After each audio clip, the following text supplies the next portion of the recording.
கீழக்கரை கிராமத்தில் நடைபெறும் ஜல்லிக்கட்டு மைதான பணிகளை அமைச்சர் பி. மூர்த்தி பார்வையிட்டு ஆய்வு செய்தார். மதுரை மாவட்டம் அலங்காநல்லூர் அருகே உள்ள கீழக்கரை கிராமத்தில் தமிழக அரசு சார்பில் நடைபெற்று வரும் ஜல்லிக்கட்டு மைதான பணிகள் 95% நிறைவடைந்துள்ளது.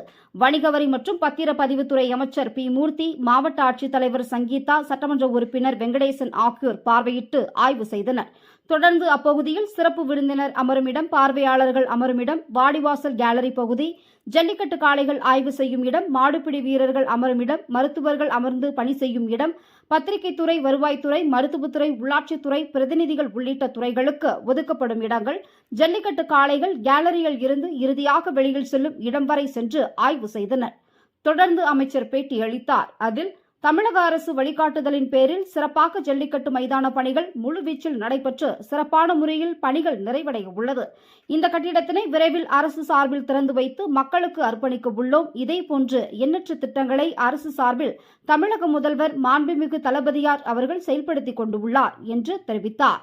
சின்ன இலந்தைக்குளம் ஊராட்சி பகுதியில் இருந்து ஜல்லிக்கட்டு மைதானம் அமைந்துள்ள கீழக்கரை பகுதி வரை தார் சாலை அமைக்கும் பணி நடைபெற்று வருகிறது. அவருடன் நெடுஞ்சாலைத்துறை உதவி கோட்ட பொறியாளர் ராதா முத்துக்குமாரி, உதவி பொறியாளர் வெங்கடேஷ் பாபு, திமுக மாவட்ட அவைத்தலைவர் பாலசுப்ரமணியன், ஒன்றிய செயலாளர்கள் தன்ராஜ் பரந்தாமன், ஒன்றிய சேர்மன் பஞ்ச அழகு, பேரூராட்சி தலைவர்கள் ரேணுகா ஈஸ்வரி கோவிந்தராஜ், வாடிப்பட்டி பால்பாண்டி, நகர செயலாளர்கள் ரகுபதி, மனோகரவேல் பாண்டியன், மாவட்ட கவுன்சிலர் நேரு பாண்டியன், ஆணையூர் பகுதி செயலாளர் மருது பாண்டியன், அலங்காநல்லூர் பேரூராட்சி துணைத் தலைவர் சுவாமிநாதன், பேரூராட்சி கவுன்சிலர் அம்சவல்லி கண்ணன், சோழவந்தான் தொகுதி தகவல் தொழில்நுட்ப அணி ஒருங்கிணைப்பாளர் தண்டலை தவ சதீஷ், ஒன்றிய இளைஞரணி அமைப்பாளர் சந்தன கருப்பு, மாணவரணி அமைப்பாளர் யோகேஷ், பொறியாளர் அணி ராகுல் உள்ளிட்ட பலர் கலந்து கொண்டனர்.